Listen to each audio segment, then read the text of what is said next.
white and black, native and immigrant, gay and straight, if we cannot unite, we will continue the societal downward spiral of exploitation, oppression, and environmental collapse. Which side are you on? Which side are you on? So, over the past few weeks, we've hosted conversations about the state of the Alabama Democratic Party and taken a look at this year's election results. I wanted to start there and examine our conditions. I wrote a couple segments about Alabama's political engagement, and we're going to start by looking at the conditions we're facing here in Alabama. So we've had some conversations about the Alabama Democrats. We've looked at the election. We also had an illuminating conversation with Mark Dudzik about the U.S. Labor Party effort during the 1990s. It's in that context I want to mention a new study on Alabama political engagement and talk further about the state of Alabama electoral politics for working class people. About a month before the election, a new study from Wallet Hub ranked Alabama voters as among the least politically engaged in the country.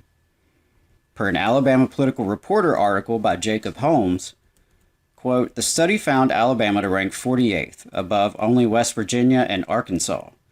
The study weighed 10 metrics to determine political engagement, including the percentage of registered voters in the 2020 election, percentage of electorate that actually voted in the 2018 midterms, percentage of electorate who actually voted in the 2020 presidential election, total political contributions per adult, and other factors. The study found a strong correlation between a state's level of education and political engagement. Alabama ranked 45 in education compared to 48 in political engagement. The study also took into account voter access policies and voter education. Alabama does not allow for mail-in voting, curbside voting, or early voting. Allison Johnston, an associate professor at Oregon State University, said that education and income correlate highly with voter turnout along with ease of voting. So they also mentioned in the study, in regards to income, that only 47.1% of American voters with a family income of $10,000 and under voted in the 2020 election. And now that was the record-breaking presidential election that saw voter turnout nationally above 66%. Alternatively, a much higher 84.8% of American voters with a family income of $150,000 or more voted in the 2020 election. While income is not a perfect substitute for class, it does support a broader theme we see with the middle and upper classes voting at higher rates than the working class. By and large, workers are less likely to vote than their bosses and landlords. A few other relevant statistics for Alabama. The total population is about 65% white and about 27% black.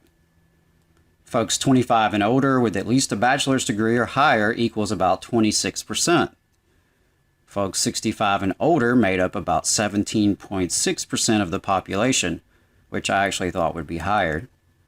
About 16% of Alabamians are considered to be in poverty. Per capita income is $28,934, and the median household income is about $52,000, which means a hell of a lot of people are close to poverty. So with that in mind, let's consider last month's election in Alabama. 61.5% of Alabama's more than 3.6 million registered voters did not vote. That's less than 4 in 10 participating, and that's just those who are registered, not including those not registered or not eligible. Looking at the top of the ballot with the governor's race, Kay Ivey won in a landslide against someone who could, hardly be considered a serious contender. But ultimately, Ivey only won 26% of registered voters, 24% of eligible adults, 18.7% of Alabama's overall population. I think it's a mistake to conflate the lopsided election results we saw as indicative of the state as a whole. The far right might claim a popular mandate, but the numbers don't completely bear that out. A majority of Alabamians did not participate, and as I referred to with the Wallet Hub study, That isn't unusual, even if 2022 was the lowest turnout in a few decades. For me personally, I voted, and I will always vote as long as I have the opportunity. But I do understand why so many opted out.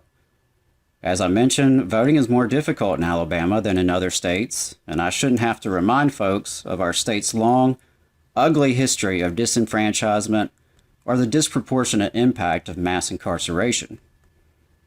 People are trying to survive, busy with work, family, health, and they have to be informed about how and where to vote, and of course, have to have some motivating reason on why to vote. This election clearly did not motivate the masses in Alabama. It didn't help that many of the races were literally not competitive, as numerous candidates ran unopposed. I mean, hell, out of 26 offices on my ballot, only 7 even featured Democrats, and some of those were basically campaigns in name only. Just for reference, the Libertarians fielded 12 candidates. That's more than the Democrats if you're keeping up. There were more unopposed GOP candidates on my ballot than Democrats.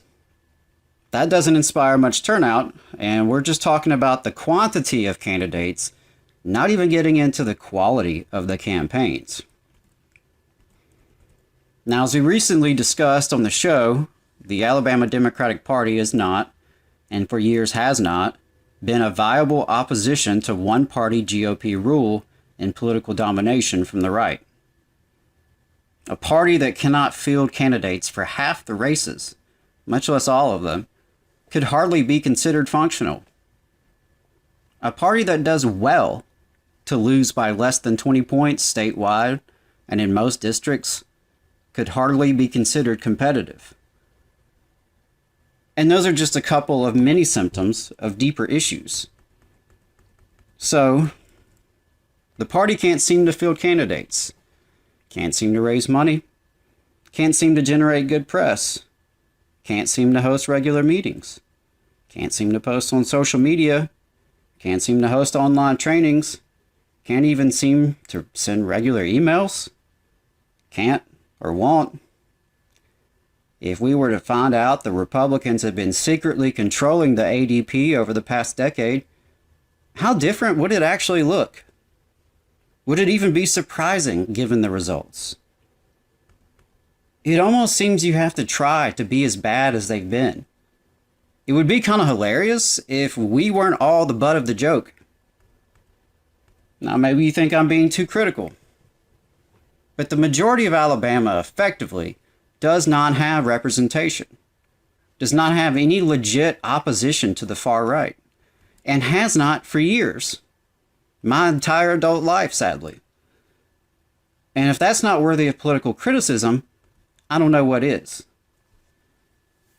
Which is all separate from the bigger picture that the National Democratic Party is ultimately a party of capital and empire, not the working class.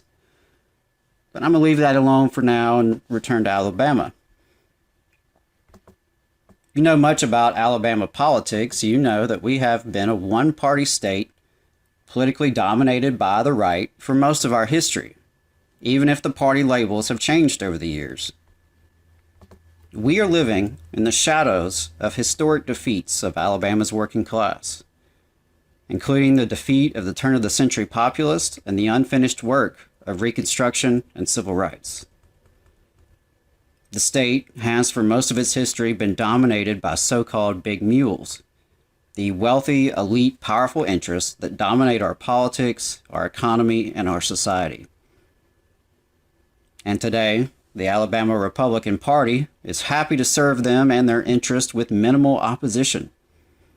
And if everyday people, white and black, native and immigrant, gay and straight, if we cannot unite, we will continue the societal downward spiral of exploitation, oppression, and environmental collapse. You just saw a clip from the Valley Labor Report. We are live every Saturday morning from 9:30 a.m. till 12:30 p.m. And we pride ourselves on keeping all of our content free to everybody so that we can talk to as many working folks as possible. If you support the work that we're doing, you think that it's important, you think that it's good, then consider making a monthly contribution to the project, and you can do that on our website, tvlr.fm.